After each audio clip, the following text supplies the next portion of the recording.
Okay, thank you, Amadeo, and good morning, everyone. I also want to start by acknowledging and giving thanks to be able to gather today within the Robinson-Huron Treaty area of the Anishinaabe peoples. I'm so pleased to be here. As Amadeo said, it was very much a little bit touch and go with this premature winter wonderland here. Anyways, I'm here, I've made it with special thanks to Clear Cable and your transportation solutions.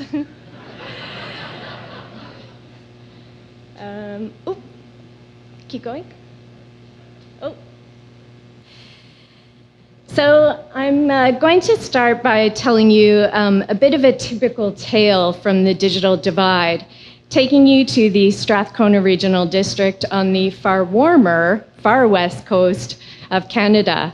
It's a story I imagine that's quite familiar to many of you in this room, rather unfortunately. This map here shows the administrative boundaries of our regional district. Our BC-made form of local government brings together small rural communities and unincorporated electoral areas, and we work with 10 First Nation neighbors. Our major center is in Campbell River, where the bulk of the regional district's total population of 44,000 residents is concentrated. The remaining 10,000 residents are dotted in small settlements across this incredibly vast region of about 18,000 square kilometers. So here's a picture of a typical remote settlement in our area. This is the village of Zabelis, a total population of 107 people. It's beautiful, right? Not just because it's green and snowless, but this village, like many in our area, sits amongst tall trees, down very deep inlets with rocky terrain, mountainous peaks and valleys. Beautiful, it might be, but certainly in terms of deploying telecommunication infrastructure, it's a very expensive and logistical nightmare. Which is why we're still in the position out in the regional district that we are today. So the red dots on the map identified through the Connect to Innovate program when that was announced, the number of eligible communities that were currently underserved or unserviced in the regional district. And that's pretty much all of them, except for Campbell River. And looking at the map on my left there, you can see what cellular connectivity looks like in the regional district. And again, really, outside of Campbell River, bar a small pocket in the north, there's absolutely no cellular connectivity at all. This story repeats itself as we zoom out and look at data across the vast connectivity landscape. Only 30% of BC's rural households have access to 5010, which since 2016, as most of you probably know, has been the basic, or is in the minimum, service objective standard determined by the CRTC. And at the national level, we see only improved prospects for rural residents, with only 37% having access to 5010. Nearly 5 million Canadians still lack access to the internet that most of us take for granted. And these impacts are felt even harder for Indigenous communities. At the national level, just 24% of Indigenous households can access 5010. This connectivity data illustrates just how real this digital divide issue is in Canada. And that's far from good enough, because fixing this really matters. Over 20% of Canada's population lives in rural, remote, Indigenous, coastal, and northern communities. And these communities are responsible for generating nearly 30% of Canada's total GDP. They are the front lines of Canada's valuable resource economy. Our Indigenous, rural, and remote communities hold treasures and lessons that form our nation's heritage and cultural identity. They offer travel destinations, I'm going the wrong way. Travel destinations and transport links, cost of living advantages and environmental stewardship. They provide food, materials, and waste disposal for our urban centers. It can certainly be said that our urban and rural residents and areas are interdependent on each other. But we also see that rural Canada is facing significant challenges. There is pressure on how we utilize, harvest, and trade natural resources. There are mill shutdowns and job losses. While the population of rural communities has remained relatively stable, it's not keeping pace with the global trend towards urbanization. Just 3 cities, Toronto, Montreal, and Vancouver, now make up a whopping 35% of the national population. Rural communities are also experiencing a pronounced demographic shift. The population of seniors continues to be significant and growing, but rural areas often have difficulties retaining youth and attracting new migrants. There's a gap in workforce diversity and wages, as well as the level of services and infrastructure available, including telecommunications infrastructure, as we've all seen.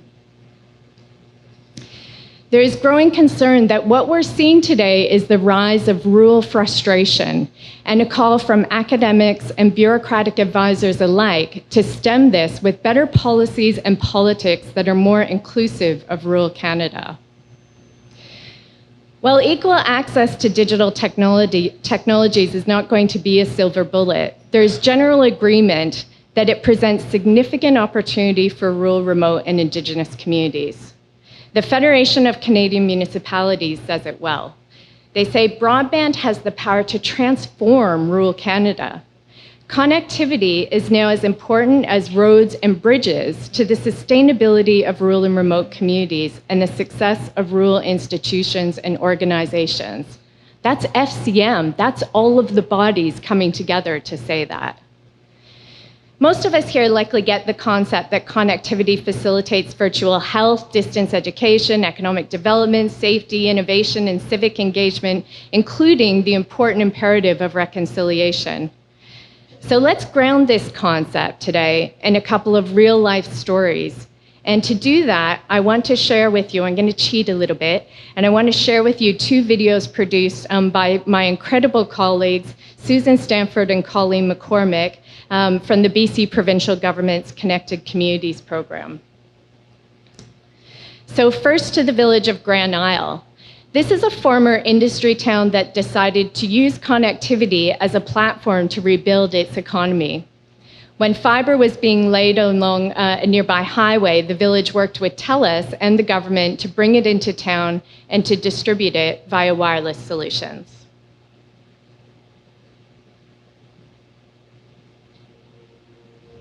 I think the community was lost for a number of years after the mine closed. Their population was 2,500 people, and not overnight, but within a period of 3 years, they went from 2,500 to under 500 people. So a community doesn't know who they are anymore. They don't know how to function. Then we had a big adjustment period of trying to create our own economy and try to go forward. Internet was already in place. It was just very fresh. So we knew that we had to expand the service because it's a way of life now. It's survival of small community. It really is. It's not pen on paper, it's not pictures, it's being online, it's being connected, that people Twitter about a place they see or an activity that they're doing, or they're texting about what they found, or they're looking for the next place to stay online. So if our community isn't accessible that way, people can't find us anymore.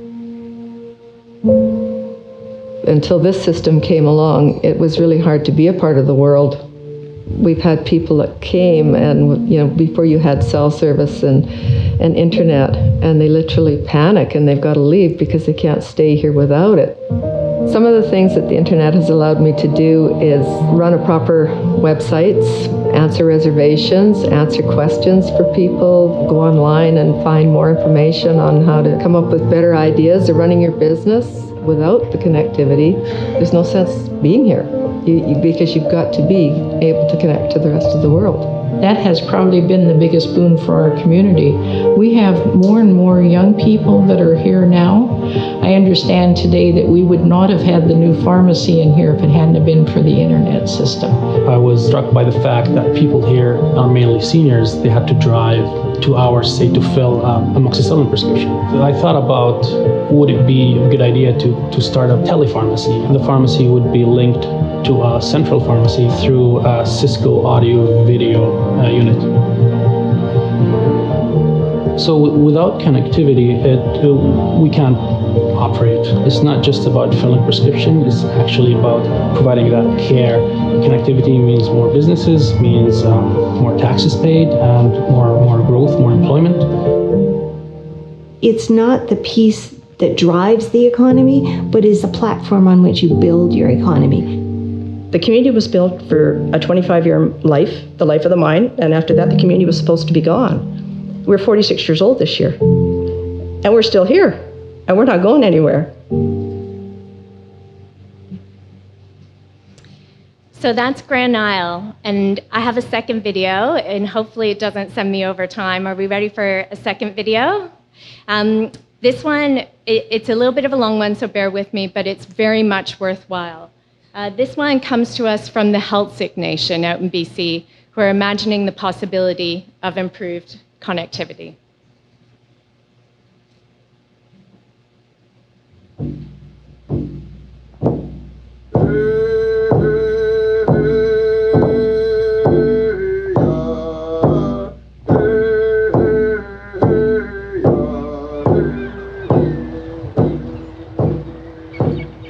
The Haistchuk First Nation are stewards of a vast region which includes the Great Bear Rainforest.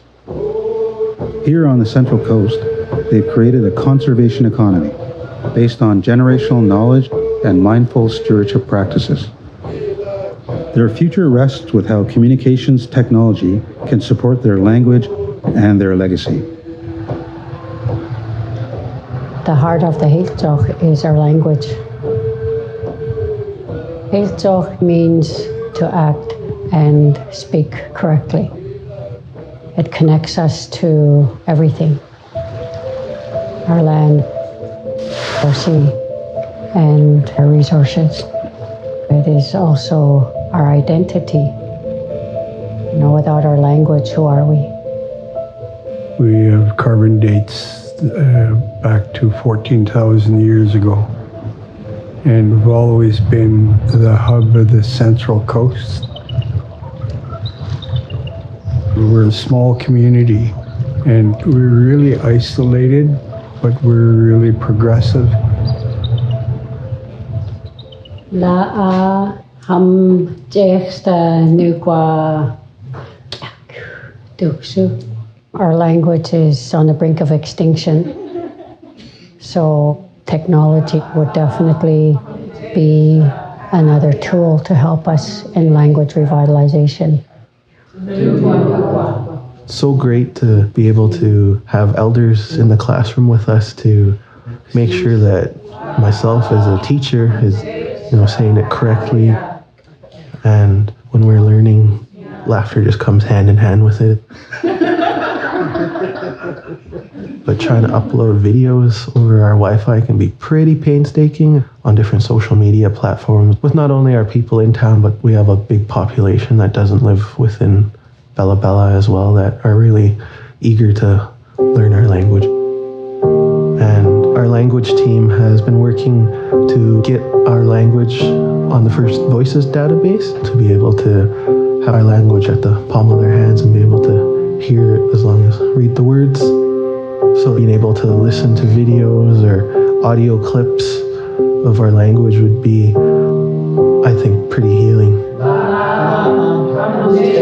Without our language, we don't have anything.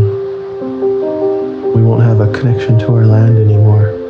The land respects us by providing all our great resources throughout the year. We need people to understand globally the work that we do. The elders have given us a really strong direction and mandate to take care of the territory in the best way possible. The Guardian Watchman program is at the heart of Haistchuk stewardship and is even more crucial today. Here's what it's all about. Their conservation work in the Great Bear and surrounding territories is becoming increasingly important for environmental oversight as our climate becomes more unstable. We've focused on ecosystem-based management. We gather a lot of information, store a lot of that information.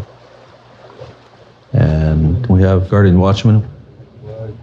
They make their way around our territory and monitor activity. We have the option to be out there every day and be a good presence on the water. And we get to be on the territory all year. You log into this app and start a new patrol. We're using this data to get an idea of who's in the territory, and we monitor the weather and traditional foods that are around. I think there'd be a lot more gathering of data. We had all the resources to be able to reach every inch of the territory.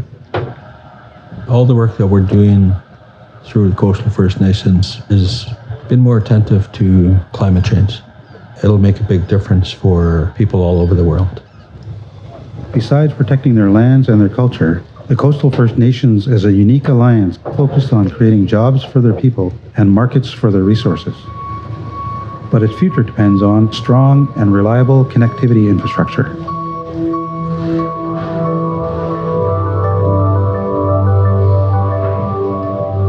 The world can learn a lot from Indigenous economies through sustainability. Take a little, leave a lot. We work with 7 tribes, and we've made land decisions, we've made marine decisions together. We have a lot of communication gaps, and our internet's slow. Just doing a purchase order takes 45 minutes. That's because the whole community is using the same internet system. So a connected coast would really bring a lot of the First Nations together and make stronger decisions as a people on the coast. As modern technologies continue to support the growth of their conservation economy and enable cultural revitalization, the Haistchuk understand the value of bridging their past and future through connectivity. Their access to advanced technology infrastructure will be crucial to the future well-being of their next 7 generations. I'm proud of our young people that show an interest in our culture and the cultural revival that we have here. To see them blossom into young Haistchuk and that ongoing relationship with the land that my grandfather and his grandfather had many generations ago. For them to see what our ancestors left behind. All of these things are so important. One cannot be without the other. We're all interconnected. It is who we are.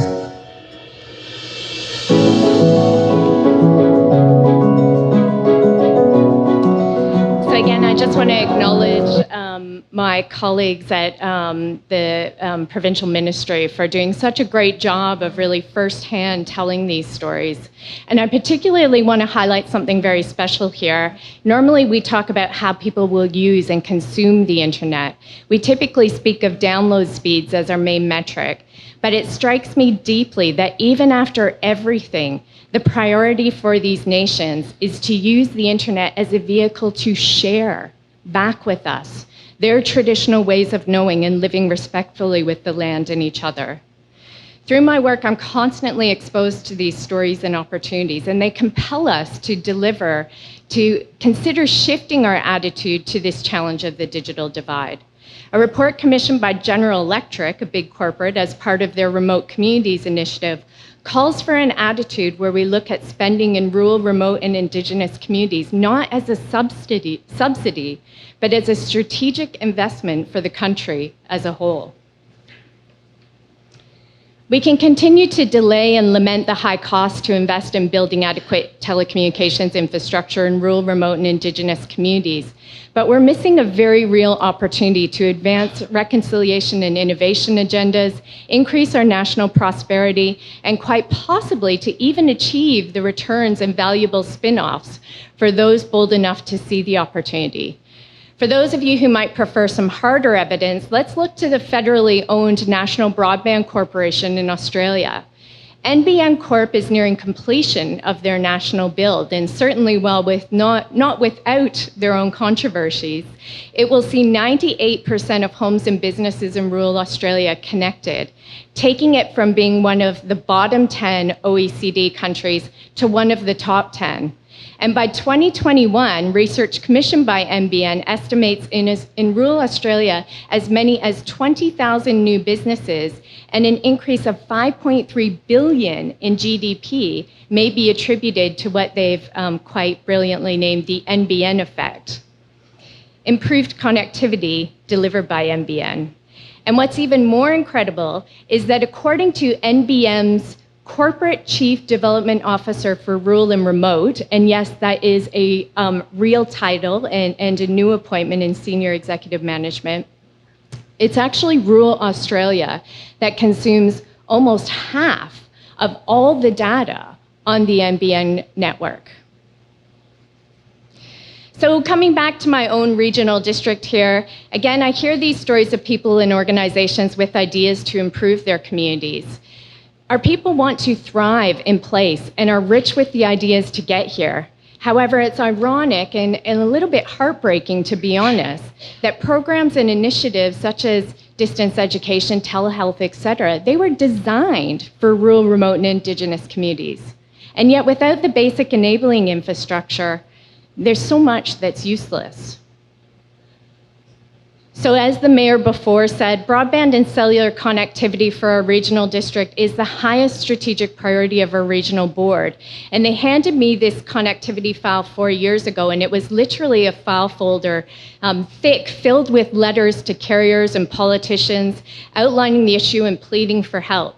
Oh, and they also gave me a total budget of $2,000 to go fix this problem. Right? No problem.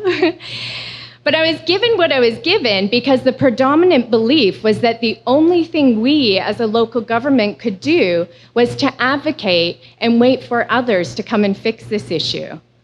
But after years with next to no results, and motivated by the shifting funding landscape for connectivity that importantly was open to alternative providers this time, including local government, our regional district decided to take a much more proactive position on this issue. Armed with a $10,000 grant this time, we started off engaging a consultant that helped us to develop a regional broadband strategy.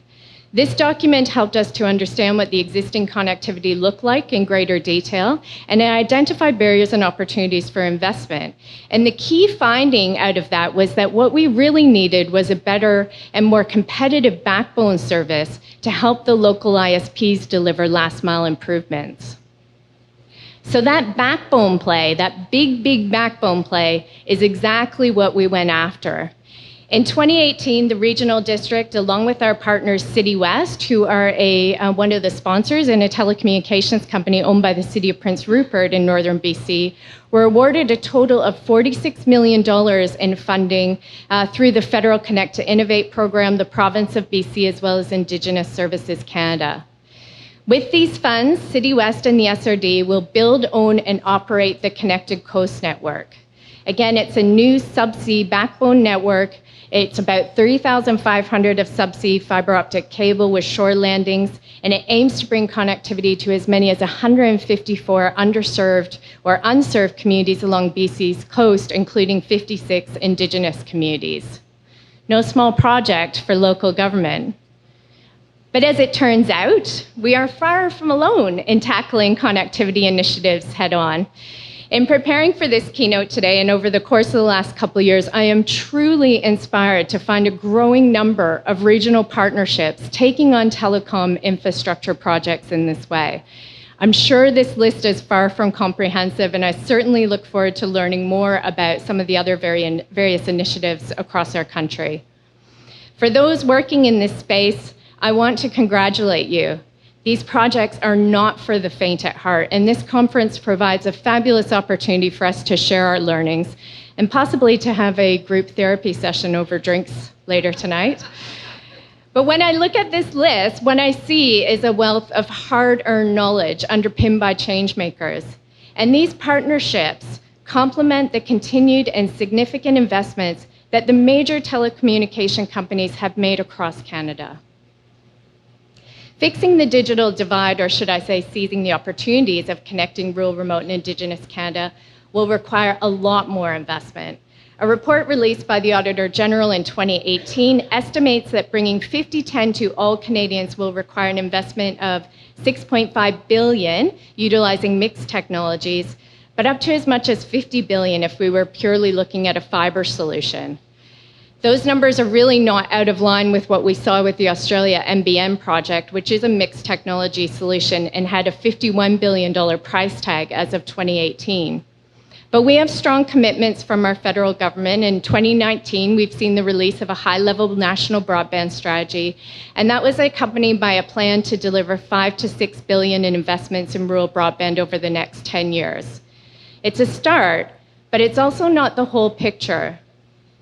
While it's great that additional capital dollars are becoming available for rural connectivity, we also have to consider operational sustainability and the long-term renewal of funded networks. Our current approach favors an infrastructure-led approach, with business cases too often focused on the number of residential connections. And for rural, remote, and Indigenous communities, those business cases are often marginal at best, even without a capital payback requirement. Programs like the BC government's Connected Communities are attempting to alter this approach, asking that we develop infrastructure proposals within the context of community-based needs and opportunities. The program envisions models where use cases and partnerships are built in parallel with the infrastructure, with a value assigned to them that can help improve viability of some of these business cases.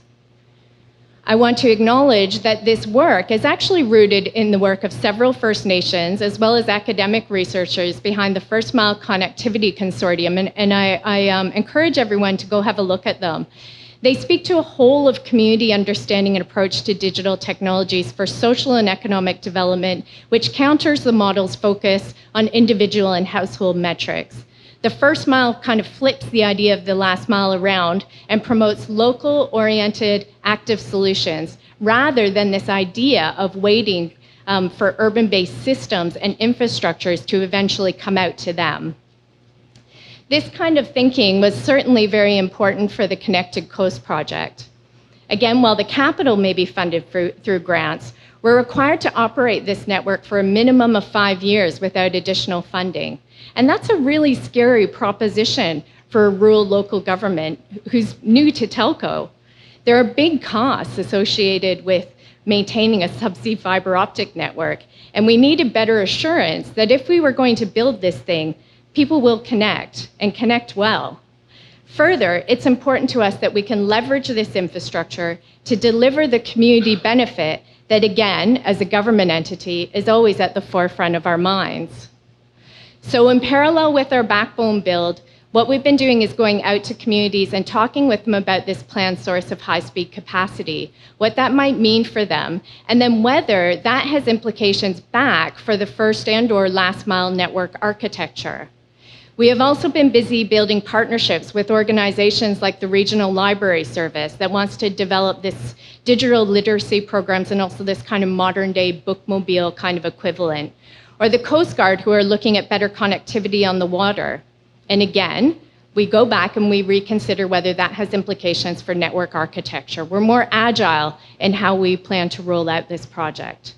Of course, we also continue to work with local governments, and we're working with our ISPs who are interested in investing to the homes and businesses, and we help build capacity and support funding applications if required. It's our hope that through these efforts, it'll lead to an increased demand for services and ultimately a more successful and sustainable network for all. So in conclusion, the digital divide is a major challenge, but it's also an incredible opportunity. We need to get over this idea, though, that it's going to be one technological solution or one level of government or one sector that's responsible or even able to address this issue, particularly if they're only going to continue to work in the ways they have always known. Nor should only one player be able to control and leverage the benefits. All levels of government, our nation's large carriers and small ISPs, regional consortiums, technicians, tech innovators, smart community champions, all have an opportunity here to work in new ways, supporting rural, remote, and Indigenous communities as they shape their own destiny through digital connectivity and technologies. It's only through enough investment and a mosaic of solutions, partnerships, and approaches that we'll be able to really shift this connectivity landscape across our vast country. There's no one-size-fits-all solution. The solutions should be as diverse as rural Canada. Thank you.